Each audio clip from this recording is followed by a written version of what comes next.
So basically, it was a list of fallacies that liberals always use, but don't have a name in a textbook, so people don't perceive them as fallacies because they haven't been explained to them. Okay. So for the first one, I have presuming their view is the neutral default that needs no evidence. Right. Yeah. No, yeah, that's placing the burden of proof on the other side. Yeah, I see that a lot. So if you were to make any type of claim like on gender or race, they would deny it and be like sources, and they don't understand that by denying it, they are themselves making a claim. Right. No, because the claim that is the accepted status quo view is usually the one that doesn't require evidence, right? And that there's a reason for that, because we usually, if the status quo was arrived at by some kind of, rational process that is designed to produce truth, then we can take it for granted. And then, you do need to present evidence against it more so than for it. But if the status quo is just an assumption, or if it's, it's not based on evidence, then you can't just expect the others, place the burden of proof on the other side. I bring that up a lot, actually, when I'm arguing with people. I say, well, why do I have the burden of proof? And the other part of that is that they will always raise the burden of proof when you meet it. So if you can meet their burden of proof, they will simply raise it another notch, right? I've noticed that. And that's right. So this is in the cases where the thing they believe has no evidence. So it isn't like, oh, we already know the evidence, so that's why it doesn't need to be presented. So it would be something like, if I were to say, I don't know, black people have a lower average IQ than Japanese people. They would ask me for sources, despite the fact that there is literally zero evidence that says black people have the same IQ as Japanese people. Yeah. But then if you provided the sources, they would just switch to another argument. So, I mean, you're not arguing in good faith, but you do have to know that you have to learn the debating tricks. That's one thing I've really learned from being in these circles, or all the little debating tricks. But definitely you've got to say to people, I think you need to provide some evidence to support that, but you also need to have some sources on hand for basic things, because that'll shut them up really quick, right? And sometimes those sources are really good.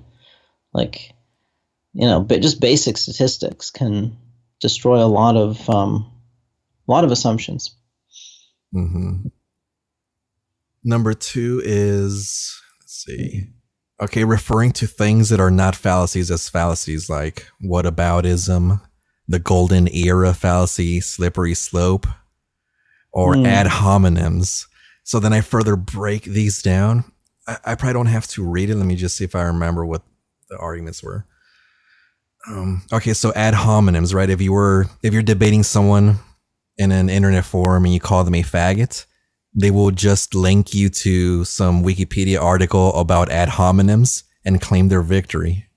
And it's like, who came up with that? Who came up with the notion that if you're rude or you say some bad word, then you're wrong? So then, right. Well, that's not an ad hominem fallacy. That's just an insult. Like, an ad hominem fallacy is where you say you're wrong because you're a Nazi or whatever, like whatever the insult is. So I would say things like, watch me break the universe, guys. 1 + 1 = 2, you faggot. Like, it is no longer true. Internet crash. Universe crash imminent. Of course it doesn't work. Number 3, a belligerent demand for sources, textbooks, asking for data that would not be conducted. Like there's types of data that will not exist for political reasons, or because it's just so blatantly true. Like nobody would conduct a study on whether NBA players can slam dunk better than old women. Yeah, and I usually attack the assumption behind this, which is that truth consists of citations. Like there should be a fallacy called appeal to citation or something like that. Because you can find citations, you can find academic papers on almost anything. And I would say that most academic research is just garbage. Hmm. Some of it is good, but it's demanding a citation or dropping a citation into an argument as if it was an argument. Those are both kinds of fallacies because because you can always find a citation that seems to support your argument, right? Hmm. And you can And always dismiss any citation you don't like.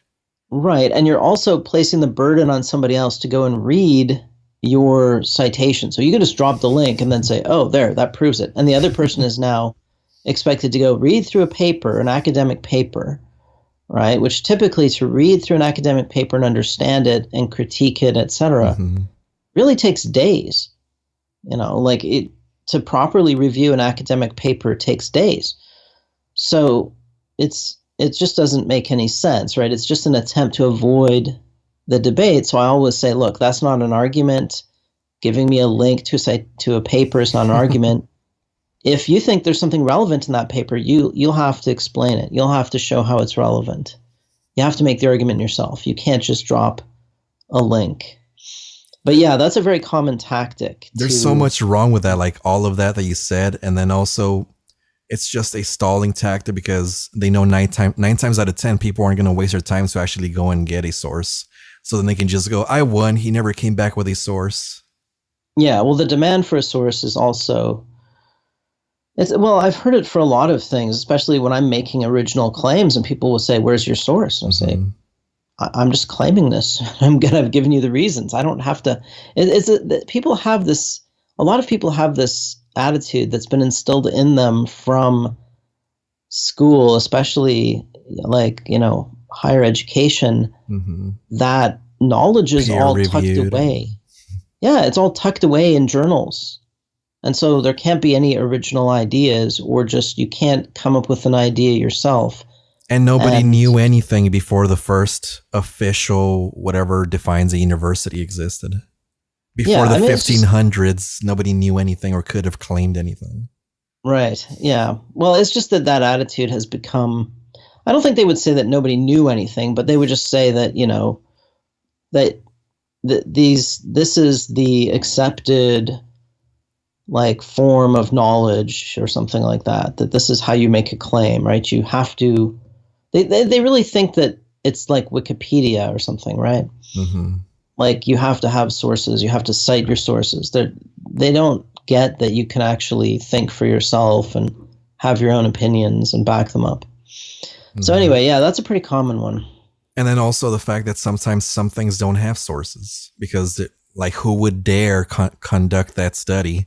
But it's still something you can just know from, having been alive for so many years.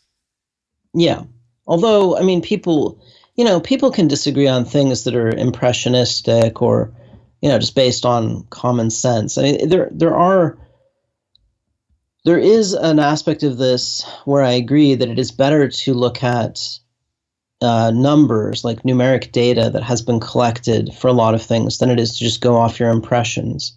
Mm-hmm. So, for example, would you really need a source if I were to say, a black jury is more likely to let a black person accused of something go free?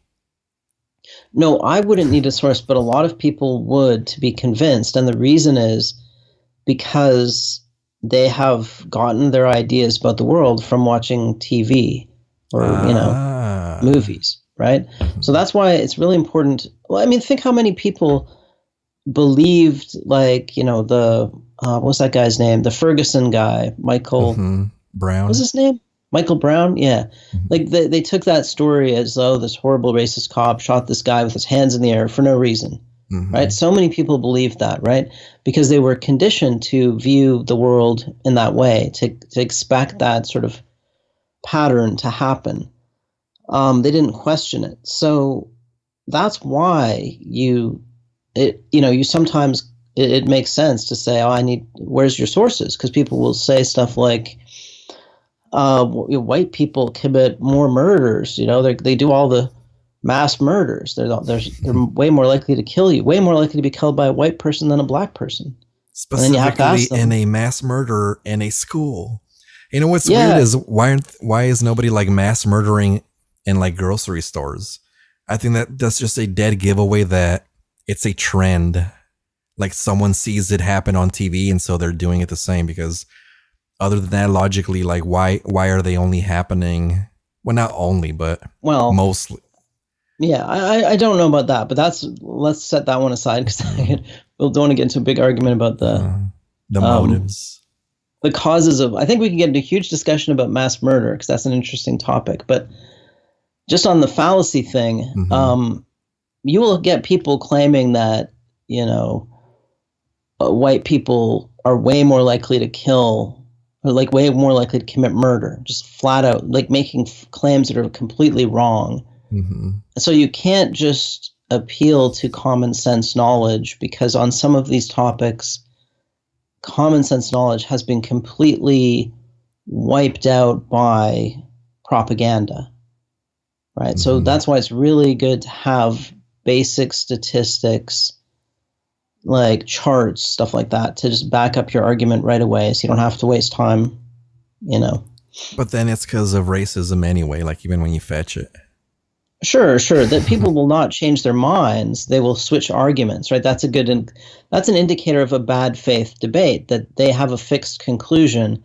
And if one argument doesn't work, they'll find another one. A rational person, if they lose an argument, and if they're in good faith in the argument, they will at the very least say, okay, I need to rethink my position, because, they will put forth their best argument first, what they think is the most persuasive argument. And if that one is defeated, they won't just switch to another one. They'll just say, okay, you beat my best argument. I have to rethink what I believe. But yeah, people usually don't do that because it's an ego contest. That's the equivalent to the Christian, I'll pray about it.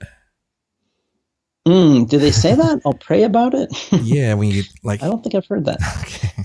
Like if you disagree with them on a theological thing? Yeah, like if you were to show your pastor that something he said was literally the opposite, and you're, showing him in the Bible, like, oh, interesting. I'll pray about that one.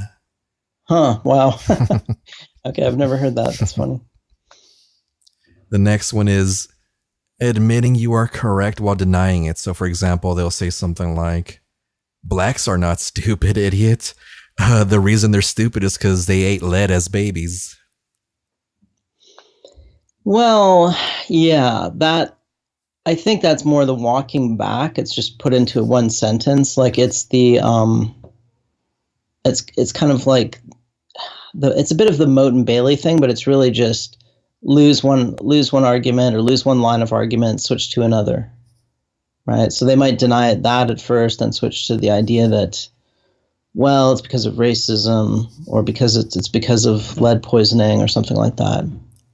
But since they are already equipped with these explanations, you would think like, oh, well, then they would never even make the first argument to begin with, right? If they are equipped with explaining why, then why are they even still trying to deny it in the beginning? That's a little weird. Of course, because no, that proves that it's in bad faith. I mean, it just proves that they just don't want to lose the argument, right? That's the underlying.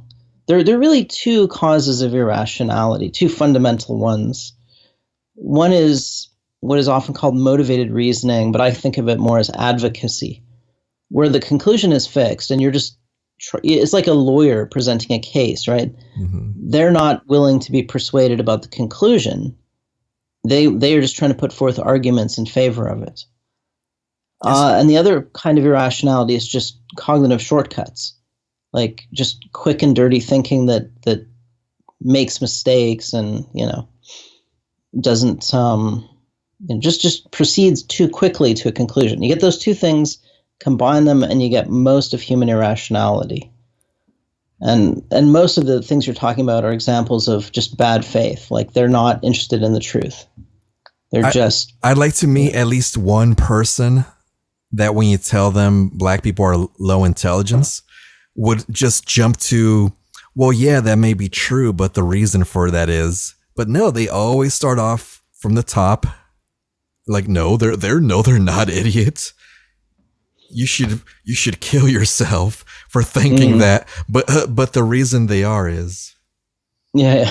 Well, that's definitely a fallacy. I would say that I don't think the term intelligence is really the right term, because I think that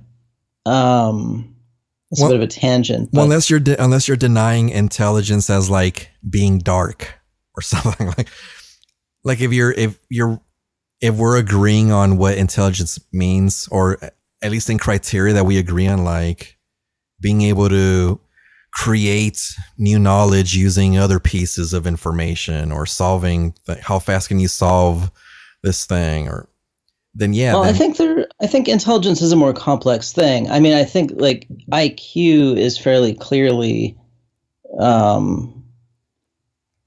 definitely have lower IQs. That's probably genetic. I think intelligence is somewhat different because there are different kinds of intelligence. I don't think IQ equals intelligence, and I think that is actually a kind of fallacy that a lot of people make, where they take something like IQ, which is a test, and then this is a cognitive heuristic, right? A shortcut, where they then equate that with the more abstract concept of intelligence, which is not quite the same thing. Like, intelligence is really problem-solving ability. And like, let me give an example of something that's not covered by an IQ test. Learning. There's no time to test your ability to learn on an IQ test, right? Mm-hmm. So I think that well, it's not perfect, but like, it's basically no matter what metric you come up with, they are underperforming. Like, if your metric for what intelligence is were like the ability to create a King of the Hill YouTube poop video that makes people laugh more than others. Like, how many black people do you think are making King of the Hill YouTube poops? And why is that? I don't even know what that is. Anyway, okay. Well, I'm not really gonna debate it. I mean, I think, yeah, by most standard measures, they are lower. But I'm just saying it's fine. Like, I don't see there is room to have a more complex discussion about what is intelligence. Because, I mean, we were just talking the other day about high IQ idiots. Guys like Bertrand Russell, State of the Nile and I were talking about Bertrand Russell. He said something that was incredibly stupid. Like, basically, if you lay down your weapons and show that you're defenseless, then your enemy will have no reason to attack you. Right? Now, no black guy in the ghetto is that stupid, right? Mm-hmm. If he has an IQ of 90 or 80, he's still smarter than Bertrand Russell as far as understanding that basic fact of reality. So it's because there are certain types of stupidity that require a certain intelligence. Like, that's why there aren't any suicidal cockroaches, because they're too stupid to suicide. That doesn't mean you should suicide. It's just that suicide, which I consider to be a bad thing, requires a certain level of intelligence. Yeah. And guess what? You can also use suicide as a metric for intelligence differences between blacks and whites, because lo and behold, which group has a lower suicide rate? So yeah. Well, so I mean, that wouldn't be a very good proxy, because I mean, like, women have a much lower suicide rate than men, so there's a lot of other things there. But well, yeah, they have a low, even though we have the same average IQ, it's the distribution that matters. So there are far fewer women of IQ 130 than men, and so on and so forth. The difference is pretty small. I wouldn't want to say that suicide is caused by IQ. Well, not caused by, but that requires like. It might be a contributing factor, yeah.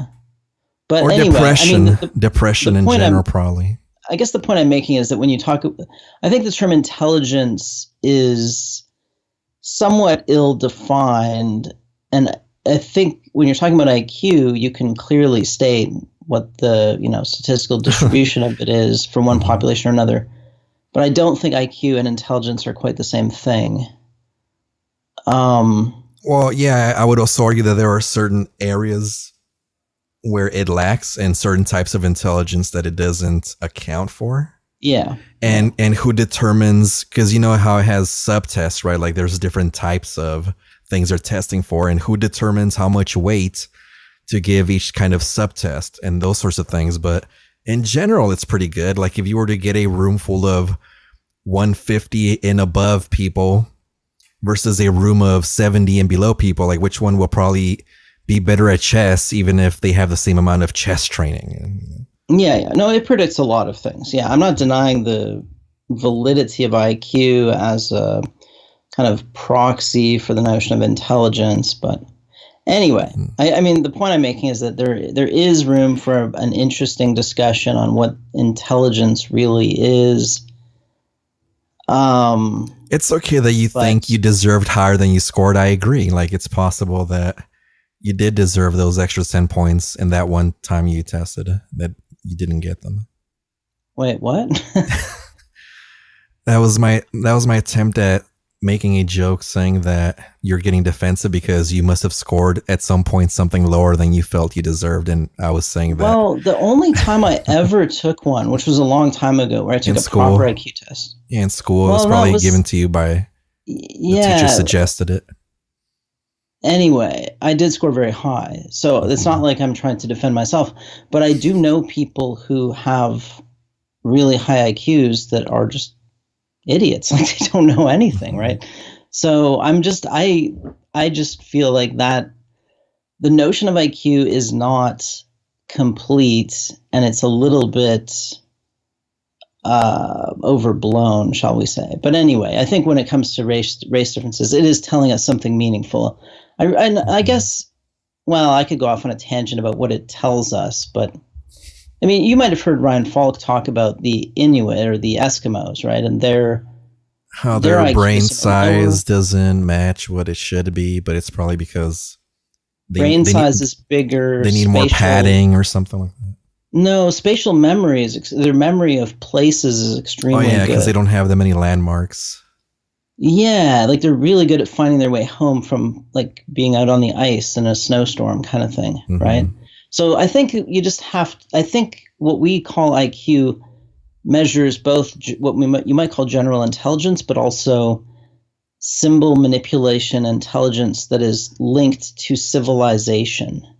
Like that's writing and numbers and things like that are not really used by hunter-gatherers or primitive farmers. When you first mentioned like, oh, there's different kinds of intelligence, it just reminds me of when people are like, well, if you were airdropped in an Amazonian, blah, blah, blah, would you? And yeah, so it does mean like the kind of intelligence that we are concerned with for the sake of like advancing a civilization. Right. Yes. Those kinds of intelligences. See, I don't know. I'm just sort of defending the less civilized people of the world because they do have a lot of. I mean, just to make it clear, I don't hate them. Yeah, I know. You like if them. Like, it's okay. Like I don't understand why it's considered hatred. But if I were to say like, oh, I have one cousin that I find to be more intelligent than another, that doesn't mean I hate the one I find to be less intelligent. That should be its own fallacy, actually. Is that on your list? that if you think that difference implies hatred or something like that, it kind of is on my list. I have a category called language manipulation, and I have examples, and I do cover something similar to that. Okay, well let's go to the next. Okay, the next one is just denying the existence of knowledge, or I call it ultra skepticism. Like once you have them cornered, they'll tactical nihilism. They'll just say something like, "Well, who even knows? Like, can you even know that? Like, what even is intelligence? Yes. Like, what? How do you even know you even exist?"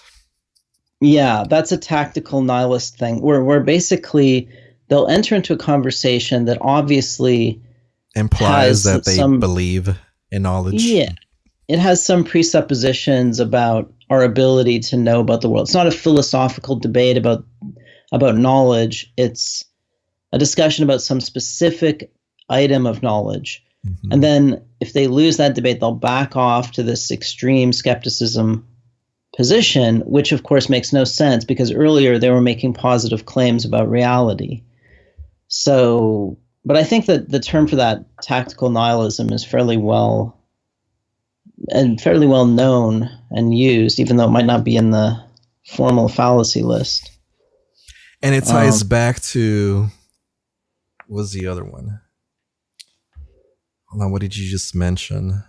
Well, it's that switching arguments as you lose. You just switch to another argument and you keep going until you end up denying, like truth entirely or something. Okay, it ties back to their presumption of having the neutral default. So they'll say something like, well, I mean, how can you even measure intelligence? So until then, I'll just assume we're all equally intelligent, as though the claim that we are all equally intelligent doesn't itself require some kind of claim of knowledge or some citations or some evidence, right? Like, I've seen that. Yeah.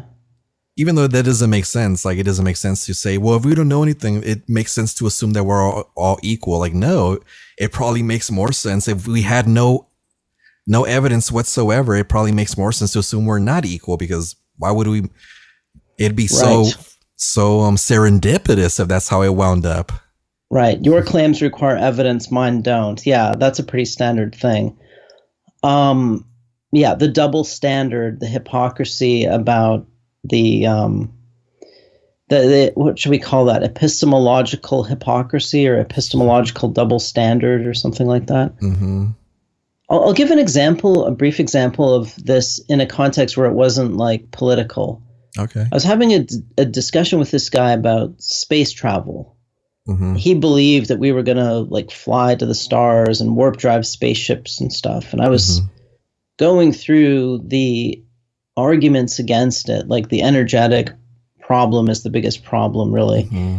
That, an object going at a speed close to the speed of light has an enormous kinetic energy, and so it requires an enormous amount of energy to accelerate something to that speed, right? So I was just going through these sort of physics arguments against it. Mm-hmm. Not to mention he was thinking warp drives, and I was going through the relativity theory issues and all the issues with that, and just saying. And so he was basing his claim on the idea that, well, I couldn't prove that it was impossible to do it. Because you don't know what we will know in a million years or something like that. Exactly. And he seemed to think this favored his position. I was saying, well, go back 200 years, we didn't know about the theory of relativity, so we could imagine going faster than the speed of light. Now we know we can't. So it's not always that knowledge, expands our horizons. It usually increases our agency, but it also often teaches us our limits as well, right? So anyway, it was funny because he basically kind of backed off his claim, but he was clinging to it on the basis that we might, that I couldn't prove that we wouldn't discover some radically new technology. I can see him saying that if he were to leave it open as a possibility, but not to actually argue that that's the case, that there must be some way we just don't know. Yeah, you can leave it open as a possibility, but what he wanted to do was deny the probabilities, like deny that there was all this evidence on the other side and no evidence on his side.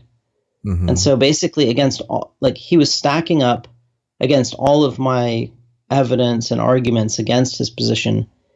On the other side, he had only, well, we might discover some new technology or new laws of physics, right? And I just thought that was, that, I don't know if this is a perfect example, but it's an example of how people will sort of back off to a position of absurdity, but still or appeal to the unknowableness of something as support.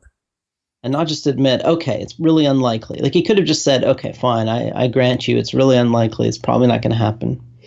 But anyway, he wouldn't admit that. It's kind of funny.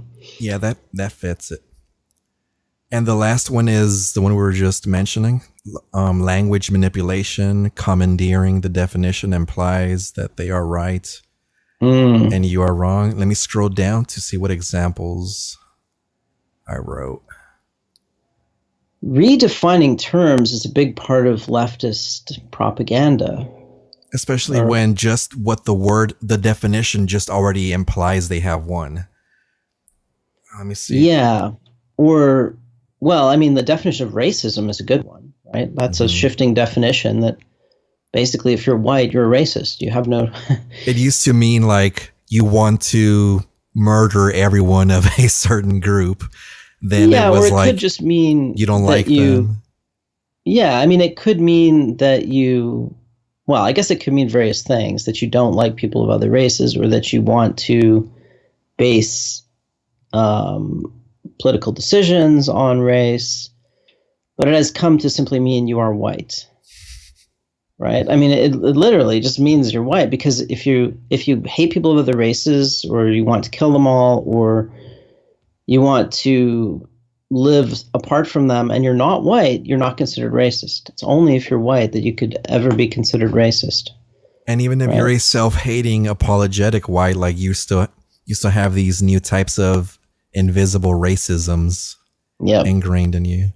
Yep, you can never escape from that sin, that original sin, no matter how much you try to atone for it. Yeah, that's a funny one. For this one, I have a lot of examples. So let me see. Okay.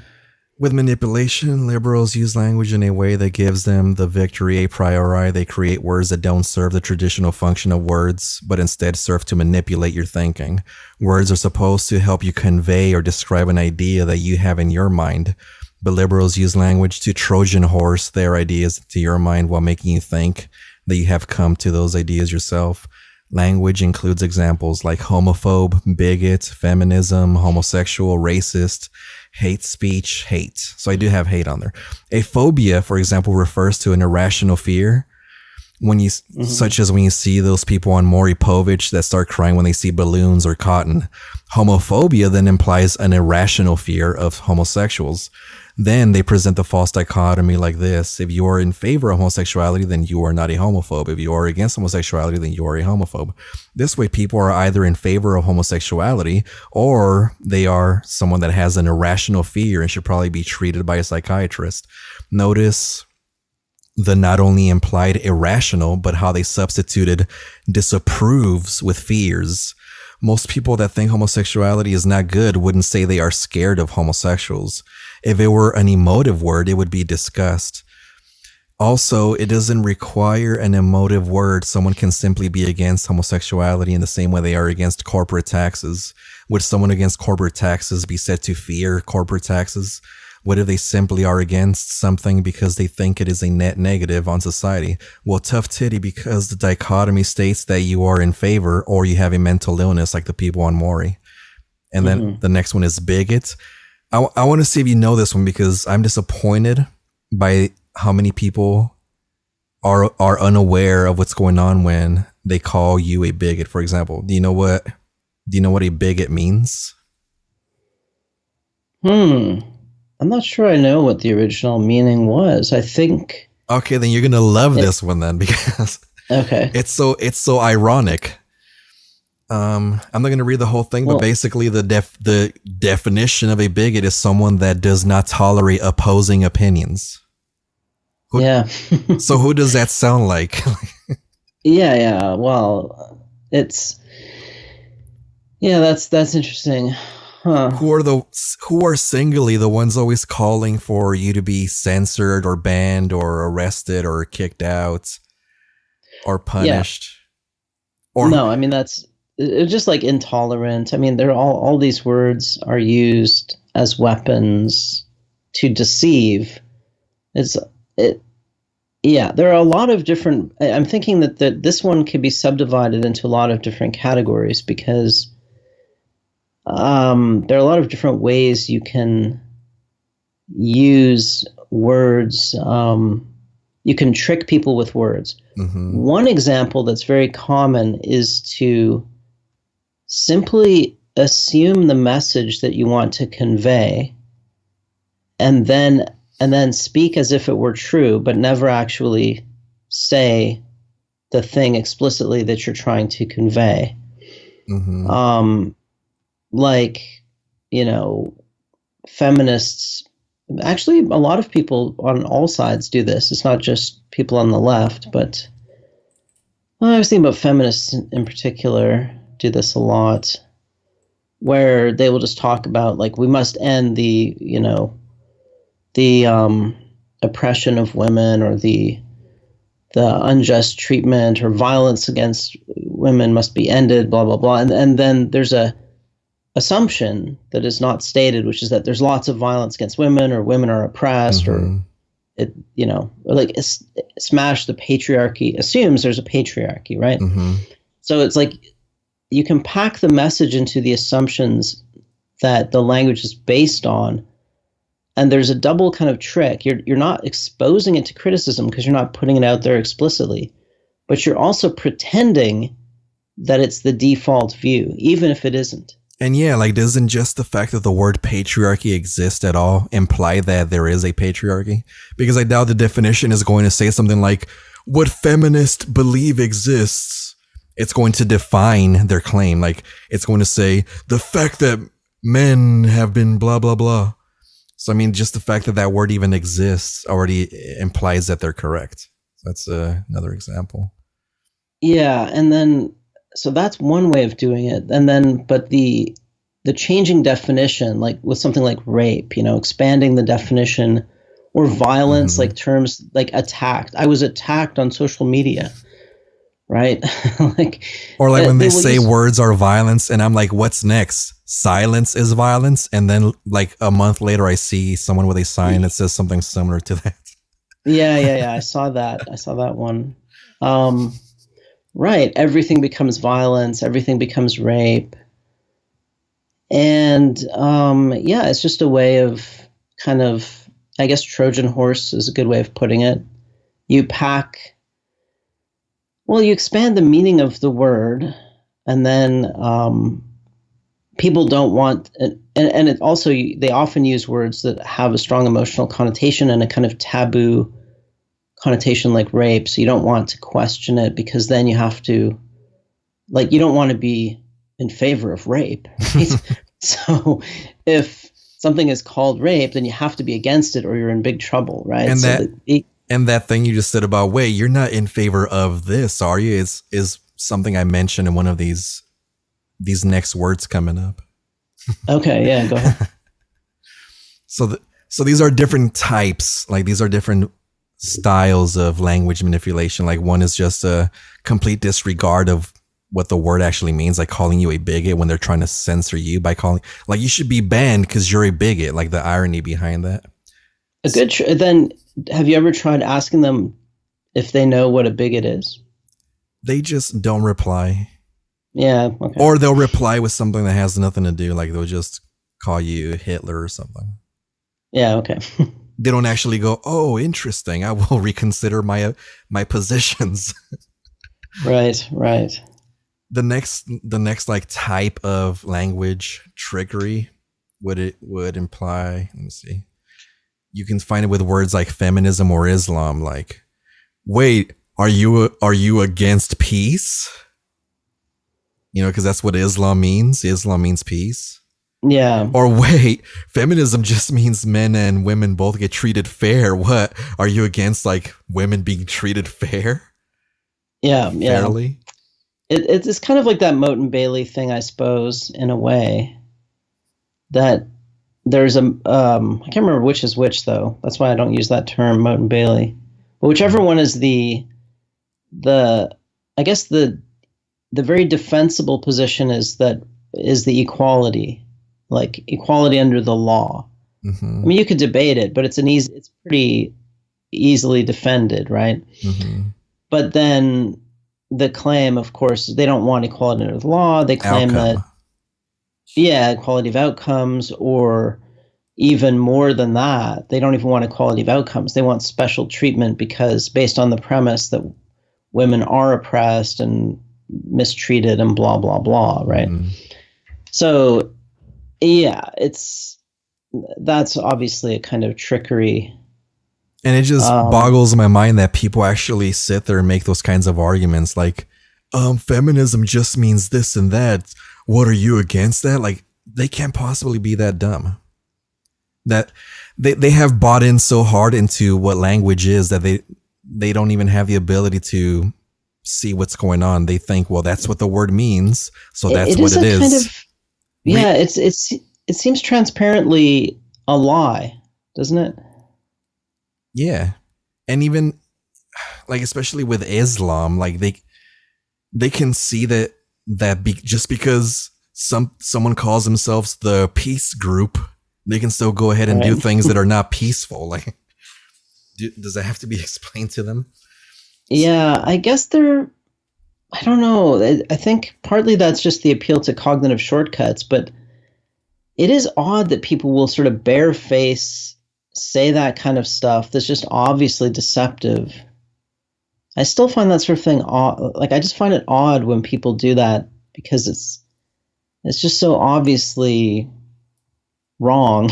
I think even when I was a teenager and I was liberal, I don't think I made like arguments that stupid because I try to think back so I can try to understand them. Like, did I do something similar? So was I being sincere, or I kind of knew that it was stupid, but I was just hoping for the best? But I don't think I ever knowingly made stupid arguments like that. So they might just be legitimately stupid. Yeah, well, Nassim Taleb uses this phrase called, I think it's called thinking with words. So rather than thinking with ideas, you think with words.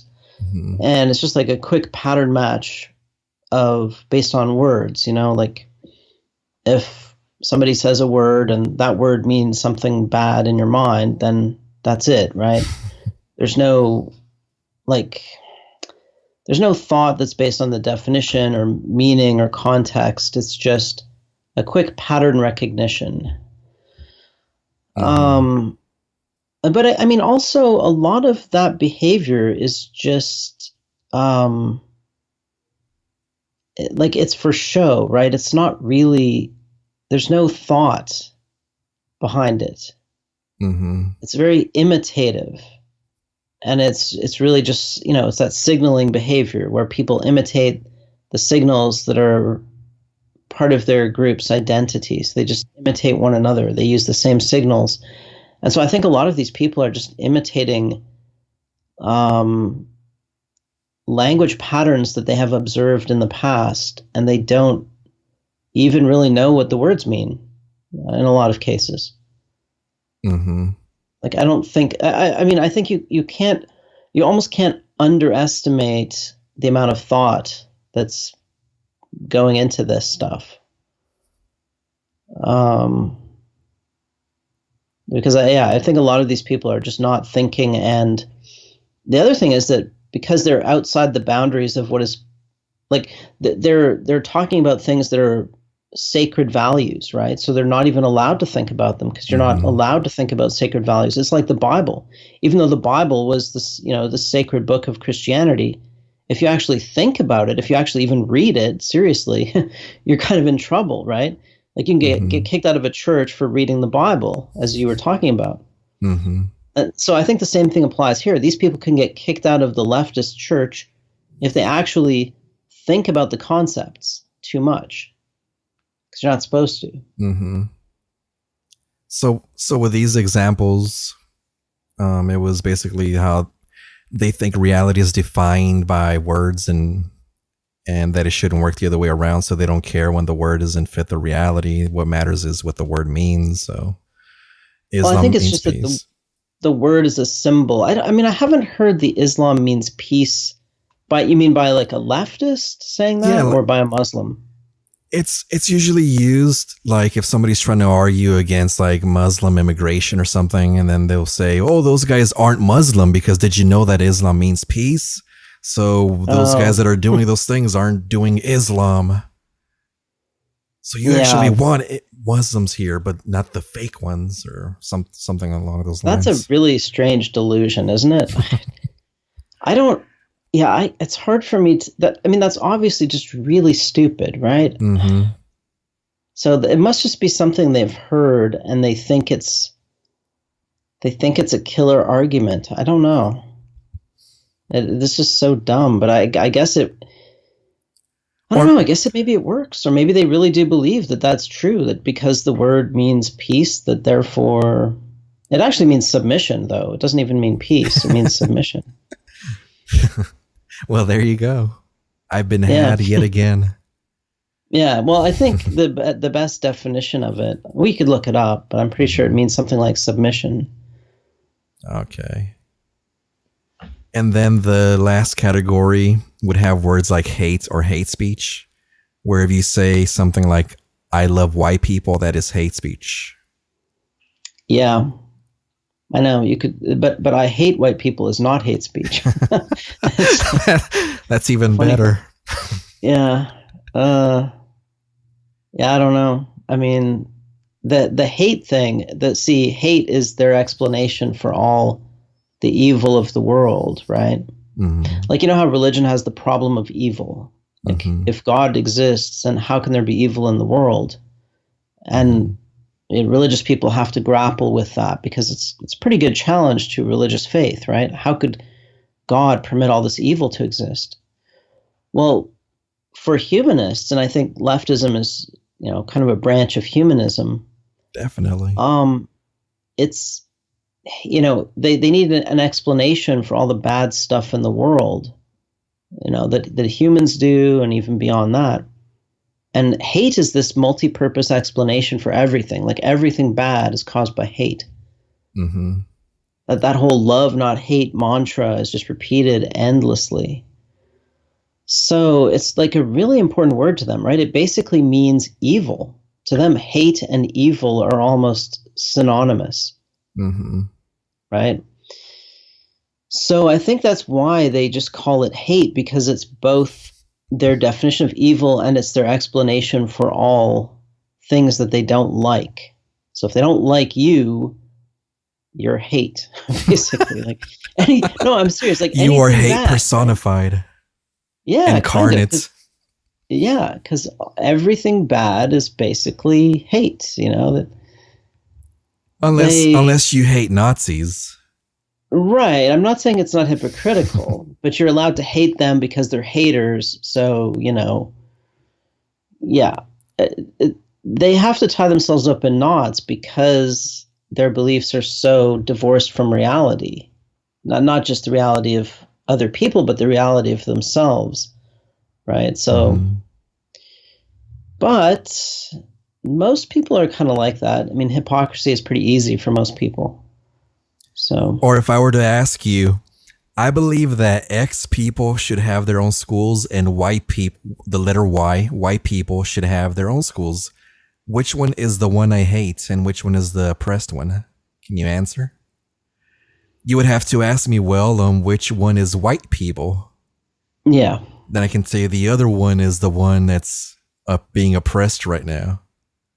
Yeah. The whole idea of oppression is basically it starts from the assumption that whites are the oppressor and or men are the oppressor. To some extent, I suppose rich people, it used to be rich people, but rich people now get off the hook because they are now on the side of the left, at least ideologically. But yes, I think if someone from the TRS was watching right now, they would be like, yeah, rich people. Oh, yeah. Well, it's not just those kind of rich people, but I guess it's both kinds. But yeah, I mean, I'm trying to think of some good examples, but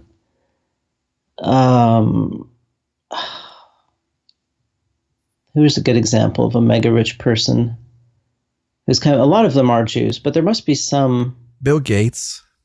Yeah, Bill Gates, obviously, he's very left. He flies, keeps a low profile, right? He kind of flies below the radar, but he is kind of leftist in that modern sense. There's some others. Yeah, he's like an activist. There are a bunch of others that I can't think of right now that are not. Well, even Musk was probably on their team until recently. Mm-hmm. when you mentioned that the media might be not entirely good. But anyway, but back to what were we talking about? The hate thing. Yeah, The well, how it's you can't tell which one is oppressed until you say which one is the white group, because yeah, up until then it's equal.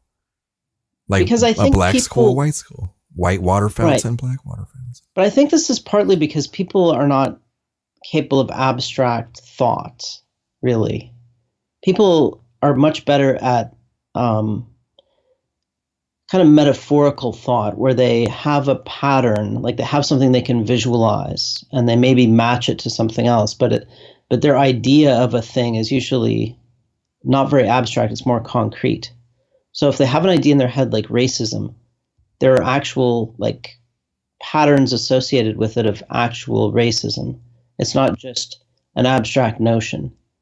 It has like they have like images or some kind of examples, exemplars, and Mm-hmm. because they've been fed those exemplars, they're all of a certain kind of white people doing mean things to non-whites. That's their idea of racism, because they don't have an abstract definition like a formal, theoretical definition like a computer scientist would have of an algorithm or a physicist would have of physical theory. They have a bunch of exemplars of like examples of racism or canonical forms. And if all of those canonical forms involve white people, then it's very easy for them to say racism means white people doing bad things to non-white people, Mm-hmm. right? And so I think that's the underlying cognitive basis for that sort of fallacy, is that people are not good at the kind of abstract reasoning where you have a concept that isn't sort of determined by exemplars that are more concrete.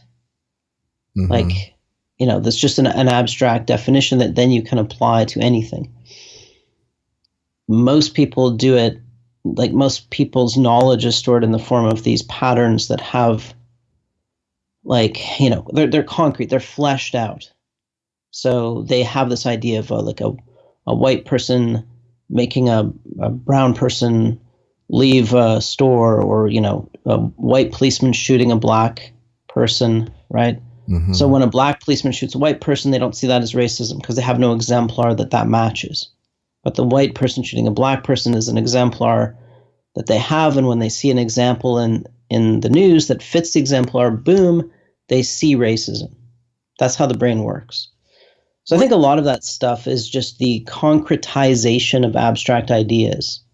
And the concretization is driven by propaganda, mostly, right?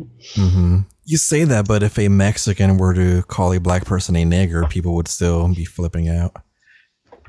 Yes, Even but though, but in that case, they would see the Mexican as white, like they saw Zimmerman as white, because the exemplar would apply, and we've seen that happen, right? Where the exemplar overrides the reality, mm-hmm. right? Because they see the world not just like the way we see the world is not just the way it is. We see it through Ideas. Yeah, through ideas or these patterns that are stored in our brains, and the patterns fill in the gaps, and sometimes they even override the data. So it's not just that like Zimmerman's face is whitened in the news; it's whitened in people's heads. They see him as a white guy because that's their idea of racism, and if they're primed to see it as racism, then he will look white. Yeah, like the way we perceive the world is not necessarily the way it is. Like there are huge huge effects. Filters, lenses. Yeah, filters, and just like the prior conceptions have a lot to do with how we see the world. And then so that's that cognitive shortcut side of irrationality, where we jump to conclusions quickly, and then we kind of nail them down, and we don't re-examine them, we don't question them, we don't look for more data, we just move on. So that covers the word hate. The next one, the next one on my list is Dragging misogynist. this out. That's fine. Misogynist. That's a classic one. Misogynist. So here I have the examples where I say, if you were to say that you believe women are better suited to be stay-at-home mothers than men are, that means you're a misogynist or that you hate women. But if you were to say that men are better suited to take care of children than women are, that's also hatred of women. Yeah. Well, because how does this is kind of the same thing as racism, really, isn't it? I mean, it's basically just men have to always be bashed and women have to. This one's different than racism because with racism, you have to have some kind of objectively negative view. Like, even if all you believe is that they're not as smart, but you have no animosity, you still think they should be able to, do all the things they do and so on and so forth. That's it. That is a negative thing. Like, yeah, if you can choose to be smarter or dumber, being smarter, most people would choose that. So, but with misogynist, it can be things that like literally aren't even negative. Like if you were to say women are good at being parents, like that's literally not even a negative thing. That's not a negative. Well, I do think, though, that a lot of feminists would agree, because a lot of feminists would say, yes, women are better at being parents. Like, and they might not call you a misogynist for saying that. It depends on the context. If you were saying that women should, choose to stay home from work or something like that because they make better parents or they're better at caring for children, then you might be called a misogynist. So okay. It really, it depends. So they want to have the title, but if you were to suggest that they then should exercise it because they are the ones better suited, then that's when you're in trouble. Because it's really just a selective use of the concept, right? It just means you disagree with a feminist, right? Mm-hmm. Anytime you disagree with a feminist, you're a misogynist. That's the real definition. I also have the examples of, if you were to say that you think your army should only have males, your military should only have males in it, that's misogynistic. You hate women. But if you were to support a policy where you said that only women are sent to war, that's also misogynistic. Yeah, it's the same thing there, I think. I mean, feminists really do want to have their cake and eat it too. They really want to have women be a special protected class, but also have every opportunity that men have. The third example I have is, and this was also like objectively the opposite of hatred, right? If someone were to say, "Oh man, I really want to bone that girl so bad. Have you seen her tits?" That means you hate women. You are a misogynistic pig. You're objectifying her, yeah. But if you were to say, "Oh man, I don't want to fuck that girl. She is black," that means you hate that woman. Yeah, or she's fat or whatever. So if you want to fuck them, that's crude and you hate them. But if you don't want to fuck someone because they're fat or black, that doesn't mean that you respect them. That means you also hate them. Yeah, I mean, I suppose you could sort of make the argument that that what they're complaining about is the sexualization of the opinion in both cases. Like that you're thinking first about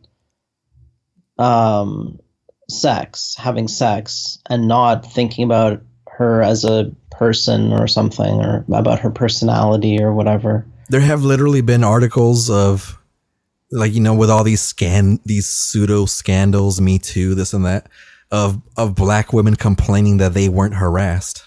Yeah, I know. I've seen that. It's just, it never ceases. They will always take it to the next level because they always have to find some way to be a victim. But it just shows you that you can make the argument. If you're a victim, then you will just have to claim that you're a victim somehow, on some basis, even though it might be a contradictory basis. Like one person might claim victimhood for one reason, another for another contradictory reason. But the key aspect of that is the claiming of the victimhood right? And then the people who receive that message are supposed to then respect you for your victimhood and, like basically respect your subjective experience of victimhood, regardless of whether it makes any sense. So, yeah, I see that as more of just a behavior, like a habit that these people get into of claiming victimhood and then going and looking for for any reason whatsoever. It doesn't really matter what it is. They can't get a date, victimhood. Guy asks them out, victimhood. Yeah, Guy that's basically what victimhood doesn't look at them. That's how I want to differentiate, because with racism you can't say like, oh, but the opposite is true. Like if someone were to say blacks are the smartest, that's also, no, that wouldn't be. But with misogynistic, like you can literally have some kind of case and that's misogynistic, and then the absolute opposite is still also misogynistic. Well, that's true, but then there is this thing where the Asian SJWs will complain about being exoticized, or they do sometimes. There is a little bit of that on the racism side where people, cultural appropriation, or like the Asians complaining about people using Thinking them as an example. Well, Asians will complain about people saying that they do better than whites. Like they'll complain about people accurately representing the truth that Asians on average do better than whites, because that deprives them of their ability to claim racism. Like I've seen that. I've seen them, like articles usually by these college girls, Asian college girls, that this is another kind of racism. Asian exceptionalism, the whites using Asian exceptionalism to argue against systemic racism in general is a kind of racism itself. But if whites argue for white exceptionalism, that's racism against non-whites, versus if you were to say tricky. Yeah, well, I mean, it's all chosen after the fact. It's all post hoc rationalization. So people they'll just use whatever they think will work. People aren't picky when it comes to that kind of thing. And with this hate subsection, like hate speech, misogyny, whatever, I close with saying that the other fallacy is that it presumes that hate is bad, and they haven't explained why.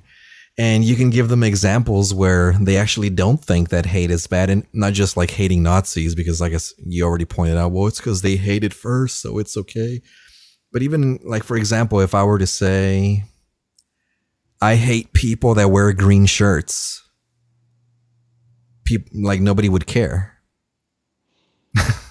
Nobody would care. Well, because they would know that you weren't meaning it in the sense of you want to kill people who wear green shirts. They would understand that as a sort of, or if I were to say comment something on their taste or something. If I were to say something like, I'm a business owner and I will never hire someone that wears a green shirt, I don't know why, I just hate them. Well, yeah, nobody would care. That's true. Nobody would care. But probably because that's such an eccentric thing, and it's not tied to anyone's identity. Like wearing green shirts is not really tied to people's identity. Oh, well, I know the real reason why it is, but in the context of their narrative, that hatred is bad, and that's why it's bad. That's why it's bad to be a racist, because it's hatred. It's not consistent. And then actually, I had a better devil's advocate argument where they can say, oh, it's because you can choose to wear a green shirt, but you can't like choose what race you were born. That's why it's bad. And then the rebuttal to that would be like, okay, if someone said, I hate short people, nobody would care, even though that's also how you're born. They would care if you said fat people, though. Mm-hmm. So there is, I think it really has to do with whether the target, again, it goes back to this exemplar thing. If the target is a protected group. Mm-hmm. Yeah. Right? So in other words, if they have some notion that this is a victim category and you say, I hate, and then X is a victim category. Like if you say, I hate the rich, they won't care, right? Well, they can argue, because the rich are bad, but what do they say? Short people are bad? Well, you could say, I don't know if they could say the rich are bad. Yeah. But I think the thing is with short people, it doesn't fit the exemplar. They have no exemplar of that as a protected class victim category. So that probably gets a pass. Yeah, it's interesting. I'd have to think through all the examples where they would get triggered by saying hate, but it goes beyond just race and sex, though. It applies to other things as well. Like if you said, I hate sluts, that would really trigger feminists, right? I'm pretty sure if you said you loved sluts, that's also misogynistic.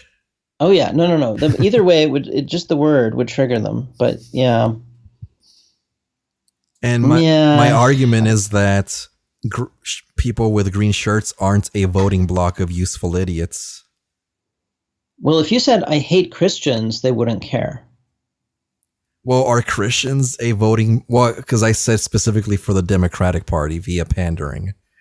Right, but I mean, I think it's because if you say, I hate X, and X is one of their protected groups, like X is a person or a category of people that has, a position in the progressive stack, they're a known, like, protected group, then, like, even if you said, I hate Islam, they will freak out, right? If you say, I hate Christianity, they'll say, oh yeah, me too, I hate Christianity. But if you say, I hate Islam, you're a xenophobe, a bigot, a racist, etc. So it's got to do with how they view I don't want to say the in group, although it's kind of like the in group, but it's like they view certain people as being worthy of moral concern, special moral concern. And those are usually the marginalized and oppressed identities. So it's only when you attack those people that they get triggered. It certainly isn't hate in general that triggers them. So basically, if it's a group that sucks at stuff, and because people that wear green shirts don't necessarily suck, they're probably averaged out on everything. So they don't suck. So you can't really say that then they are ergo oppressed somehow, because look, they suck. They underperform in some areas. Yeah, it doesn't fit any of the patterns they have of badness, because the patterns involve these specific groups. And they've had that trained into them. Here are the people you have to protect, and it's virtuous to stand up for these people because they're oppressed, victims, marginalized, whatever. Yeah, but at the same time, they do have this broader theory that hate is the problem. Like that they do sort of believe that, and so they might even, if you really press them on it, they might even admit that hating Christians might be a bad thing. But they're hypocrites, right? I mean. Yeah, even their first aggressor argument, like, oh, hate is bad, but it's okay to hate someone that hates because they are the first aggressor. Even that doesn't pan out, because like the Nazi first aggressor can argue that he hates the group he hates because they are committing some kind of a harm, but they wouldn't extend them like that. What do you call it? Like, they wouldn't grant them that argument. Like, oh, okay, like I might disagree with you that they're harmful, but you think they're harmful, so it makes sense for you to hate them. So it's okay that you hate them. So, I mean, then it doesn't pan out. Right. No, I think that you have to understand the left as just being human beings that have the same basic repertoire of emotions as everybody else. So they have just as much hate as everybody else. They've just been trained to direct it in certain ways, because in a way you can think of morality as a mechanism for directing aggression. And they have moral significance attached to these people, these categories. And so they just know, like most people,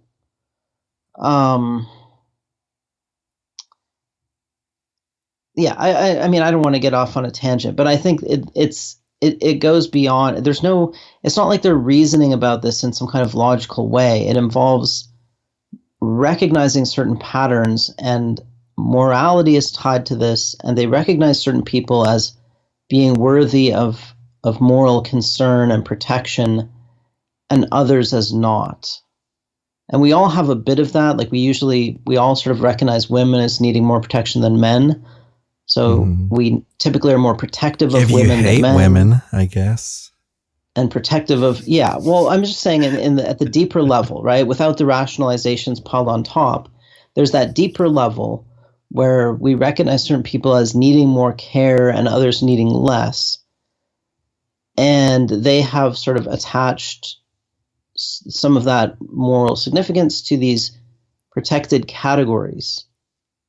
And so they kind of see them as children almost, right? Needing to be protected.